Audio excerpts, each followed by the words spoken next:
Après les défilés des délégués scolaires de la 3e édition du tournoi scolaire tenu à Dosso, c'est au tour des différentes délégations, à savoir les délégations Agadez, Difa, Maradi, Niamey, Tawa, Tillabéri, Zender et Dosso, région haute de faire leur défilé riche en couleurs sur des tonnerres d'applaudissements, suivi de Fatia, la montée aux couleurs et l'hymne national honneur de la patrie. La cérémonie d'ouverture de cette 45e édition du Sabre national Kokowa a enregistré la présence des membres du gouvernement, du CNSP, des présidents des institutions, des ambassadeurs, des représentants des pays membres AES et pays amis, ainsi que des gouverneurs des régions de Niamey, Tawa, Tillabéri et Dosso, mais également des éminentes personnalités civiles comme militaires, le président de la FENULUT et un parterre des chefs traditionnels. Après les mots de bienvenue de l'administrateur délégué de la commune urbaine de Dosso, Ibrahim Moussa Kouré, le directeur général de Niger Telecom, le colonel-major Ali Mohamedou,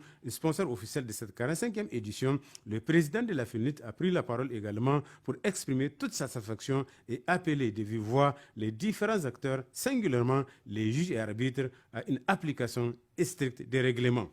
Avec la vision et l'engagement de nos gouvernements, notamment le ministre en chef des sports, de faire de ce grand rendez-vous sportif et culturel les porteurs de l'ambition de toutes les générations. Le code régissant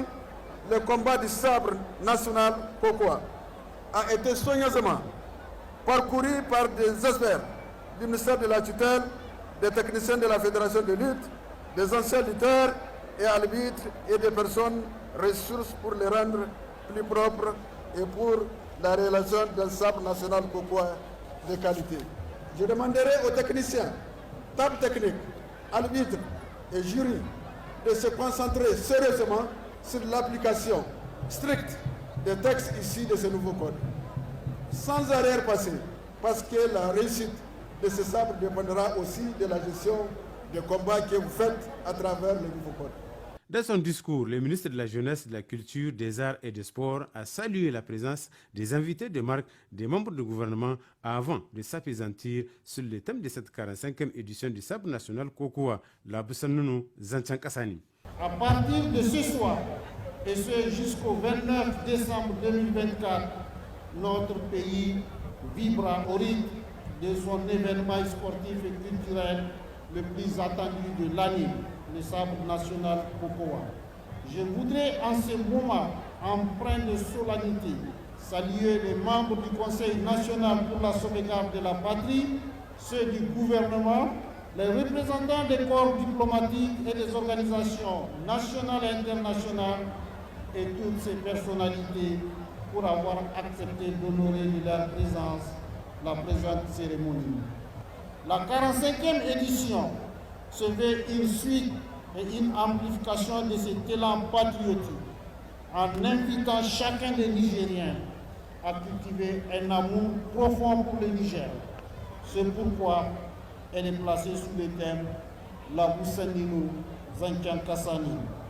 La 45e édition vise donc à transcender les notions de défense et de sauvegarde pour inspirer un sentiment d'appartenance, de fierté et d'engagement citoyen. Il a par la suite salué et félicité tous les acteurs ayant contribué à la bonne marche de cette cérémonie et engagé les lutteurs aux différents combats. Aujourd'hui commence pour nous une fois encore un moment de fête grandiose. En effet, nous qui, grâce au pouvoir unificateur de la lutte, allons vivre ensemble sous le même toit pendant 10 jours dans cette ville hospitalière de Dosso, devrions saisir les opportunités que nous offre le vivre ensemble pour œuvrer davantage au renforcement et à la consolidation de l'unité nationale. Permettez-moi d'inviter l'ensemble des acteurs, individuellement et collectivement, quel que soit leur niveau de responsabilité, à œuvrer pour la réussite de ces grands événements. Les moments forts, c'est surtout la remise officielle du sabre national de la 45e édition remportée par Kadri Abdoudi Isaka de Dosso par les chefs de la délégation de la région de Dosso. suivi de la finale de la 3e édition du tournoi scolaire entre Lawal Lissani de Difa et Ila Hassan de Dosso. Finale remportée en 8 secondes chrono par le lutteur de Dosso Ila Hassan. Il obtient ainsi un sabre, une enveloppe de 500 000 francs CFA remis par la ministre de l'Éducation nationale et le deuxième prix de 300 000 francs CFA à Lawal Lissani de Difa, prix remis par la ministre du Tourisme et de l'Artisanat. La 3e place revient à Niamey avec 150 000 francs CFA, prix remis par l'ambassadeur de Chine au Niger, et la 4e place à Tawa avec 100 000 francs CFA, prix remis par les représentants marocains du ministre de l'Éducation nationale.